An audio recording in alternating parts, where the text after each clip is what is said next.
दर्शन घेतलेलं आहे. कालपासून आम्ही पाहतोय मुंबईमध्ये देवदर्शनाची रांग लागलेली आहे वेगवेगळ्या ठिकाणी. काय सांगा? आज या ठिकाणी सिद्धिविनायकाचे दर्शन घेऊन सिद्धिविनायकाच्या चरणी हीच प्रार्थना केलेली आहे की एक विकसित मुंबई, एक सुरक्षित मुंबई निर्माण करण्याकरता आम्हाला शक्ती द्यावी, आशीर्वाद द्यावे आणि आजचा हा दिवस हा मुंबईच्या भविष्याच्या दृष्टिकोनातून, उद्याच्या मुंबईच्या निर्मितीच्या दृष्टिकोनातून आणि मुंबईतल्या भविष्याच्या पिढ्यांचं रक्षण करण्याच्या दृष्टिकोनातून हा ऐतिहासिक ठरो अशा प्रकारची प्रार्थना आज सिद्धिविनायकाच्या चरणी केलेली आहे. इतर उमेदवारांकडनं मराठीच्या अस्तित्वासाठी मराठी माणसांना मतदानाला यावं अशा पद्धतीचं आवाहन केलं जातंय. नाही, खरं तर मराठी माणसाचं अस्तित्व नाही, मुंबईची महानगरपालिका स्वतःच्या परिवाराची जागीर समजणाऱ्यांच्या अस्तित्वाची ही लढाई आहे आणि त्यामुळे त्यांची ही धडपड दिसत आहे.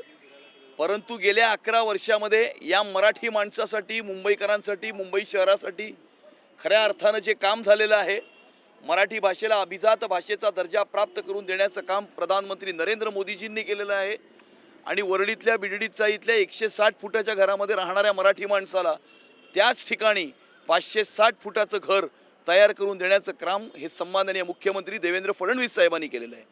त्यामुळे मराठी माणसाला, मुंबईकराला, मुंबई शहराच्या नागरिकाला हे चांगलं माहिती आहे की मराठी माणसाची, मुंबईकरांची आणि या मुंबई शहराचा विकास कोणी केलेला आहे आणि येणाऱ्या काळामध्ये या मुंबई शहराची सुरक्षितता अबाधित कोण ठेवू शकतं. काल मुंबादेवीचं दर्शन संपूर्ण ठाकरे कुटुंब घेताना पाहायला मिळालेलं आहे आणि भावनिक आवाहन देखील केलेलं आहे. काय वाटतं, आव्हान तगडं होईल तुमच्यासोबत? नाही, मुंबादेवीचं दर्शन घेण्याचा अधिकार हा सगळ्यांना आहे, सगळ्या भक्तांना आहे.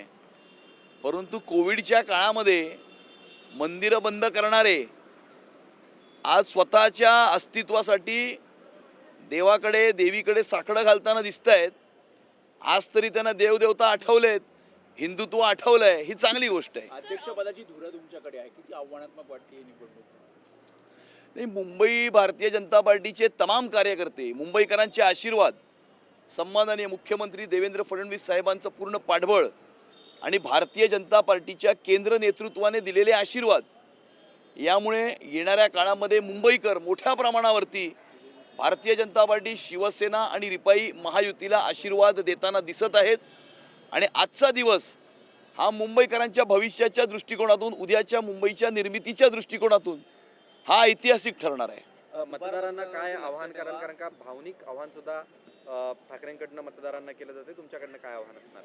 मी तमाम मुंबईकरांना हे आव्हान करतो की विकसित मुंबईच्या निर्मितीसाठी, मुंबई शहराची सुरक्षितता अबाधित राखण्यासाठी, मुंबई महानगरपालिकेला भ्रष्टाचार विरहित प्रशासन देण्याकरता आपण मोठ्या प्रमाणावरती भारतीय जनता पार्टी, शिवसेना आणि रिपाई महायुतीला आशीर्वाद द्यावेत, साथ द्यावी, सहकार्य द्यावे, जेणेकरून येणाऱ्या काळामध्ये एक सुरक्षित मुंबई आणि विकसित मुंबईची निर्मिती आम्ही मुंबईकरांच्या आशीर्वादानं करू शकू. दुबार मतदानावरती लक्ष ठेवा, जर दिसल्यास तिकडे ठोका, असं आवाहन देखील करण्यात आलेलं आहे.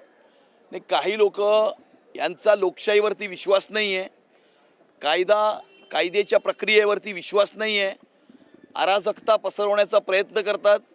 स्वतःचा पराजय दृष्टिपथामध्ये दिसत असल्यामुळे त्यांची चलबिचल झालेली आहे, फ्रस्ट्रेट झालेले आहेत आणि त्याच्यामुळे अशा प्रकारची बालिश आव्हानं काही लोक करताना आपल्याला दिसत आहेत. सर, निवडणूक आयोगाने काल स्पष्टीकरण काढलेलं आहे. राज ठाकरेंनी आरोप केले होते की पाडू मशीनचा वापर केला जातोय, आम्हाला याच्याबद्दल कुठली माहिती देण्यात आली नव्हती. मात्र लोकप्रतिनिधींना प्रात्यक्षिक दिल्याचं आता आयोगाने स्पष्टीकरण दिलेलं आहे. जे आरोप ज्या कोणी केले असतील ते निवडणूक आयोग आणि अख्खी निवडणूक हाताळणारी यंत्रणा त्यांची जबाबदारी आहे की त्या आरोपांचं स्पष्टीकरण द्यावं. त्यानुसार काल स्पष्टीकरण हे देण्यात आलेलं आहे. परंतु मला आश्चर्य वाटणार नाही जर त्यांनी अजून नवीन काहीतरी त्याच्यातनं काढण्याचा प्रयत्न केला.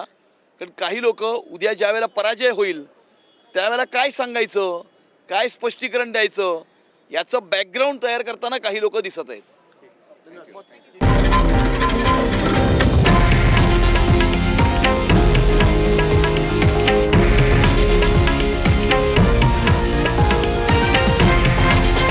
हे आहे देशातील नंबर 1 न्यूज नेटवर्क आणि आपण पाहत आहात TV9 मराठी, एकमेव.